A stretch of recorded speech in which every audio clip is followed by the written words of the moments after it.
032021039,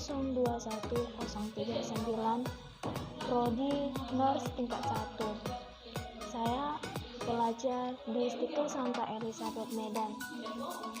Yang saya hormati Bapak Lostan Tambah.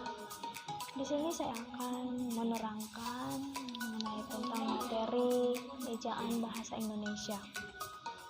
Mengapa saya memilih materi ini? Karena menurut saya lebih mudah dipahami untuk kita semua. Di dalam ejaan bahasa Indonesia ini memiliki suatu konsep ejaannya, yaitu kaidah, cara, atau norma yang menggambarkan bunyi-bunyi dalam bentuk tulisan. Perlu juga kita ketahui teman-teman, di ejaan bahasa Indonesia ini memiliki kegunaan ejaannya, yaitu lambang-lambang bunyi dibuat seragam agar dapat dibaca atau dipahami oleh penulis dan pembacanya. Tidak hanya itu juga, di ejaan bahasa Indonesia memiliki definisi, yaitu sebagai kumpulan peraturan penulisan huruf, kata, serta penggunaan tanda baca. Jadi kita harus memperhatikan tanda baca, huruf, dan kata-kata yang ada pada ejaan bahasa Indonesia. Tidak hanya itu juga ya teman-teman, di ejaan bahasa Indonesia ini kita harus memperhatikan bagian-bagian ejaannya. Misalnya pemakaian huruf, yaitu huruf kapital dan huruf kecil, dan pemakaian huruf besar atau huruf miring. Penulisan kata pada kata dasar, kata berhimpunan, kata ulang, kata majemuk, dan kata bilangan. Dan kita harus memperhatikan penulisan unsur terapan dan penggunaan tanda bacanya tersebut. Jadi kita jangan salah tempat, misalnya pemakaian huruf kapital dan huruf kecil. Di dalam ejaan bahasa Indonesia ini kita harus memperhatikan pemakaian huruf, baik itu huruf kecil, huruf kapital, ataupun huruf miring.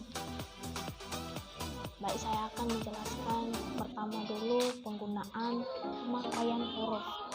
Di pemakaian huruf berkaitan dengan bagaimana huruf itu dilambangkan, dilukiskan, atau digambarkan di bagaimana huruf diucapkan. Misalnya huruf kapital dan huruf kecil. Kita pasti tahu apa perbedaan dari huruf kapital dan huruf kecil ya teman-teman. Jadi kita harus tahu di mana kita letak kita memakai huruf kecil dan huruf besar. Terus pemakaian huruf berkaitan dengan pemenggalan kata. Bagaimana memisahkan kata atas, suku katanya khususnya dalam pergantian baris. Contohnya instrumen. Jadi di situ masih jadi apa ya teman-teman? Di instrumen satu kata in, satu kata stru, dan satu kata men, seperti cap lock, cap, garis lock. Dan pemakaian huruf kapital atau garis atau huruf miring. Pemakaian huruf kapital dipakai sebagai huruf pertama. Jadi misalnya kita menulis saya adalah penyanyi. Jadi huruf awal saya itu, bagian awalnya itu S itu kita harus memakai huruf kapital besar. Jadi jangan memakai huruf kecil pada garis baru. Berbeda juga dengan huruf paling depan kapitalnya tersebut. Jadi huruf kapital dipakai di awal kalimat ya teman-teman, bukan di pertengahan kalimat. Huruf kapital juga dipakai seperti di nama Tuhan. Kalau kita menulis nama Tuhan itu T harus huruf kapital, tidak boleh huruf kecil. Jadi huruf kapitalnya T besar, U, H, A, N-nya itu huruf kecil, seperti itu. Seperti contohnya lagi kitab suci, huruf kapital awal K, kitab suci. Nah, huruf kapital juga dipakai pada nama ya teman-teman. Misalnya kita menulis nama kita, Nofri, seperti nama saya, Nofri Sintamena Zega.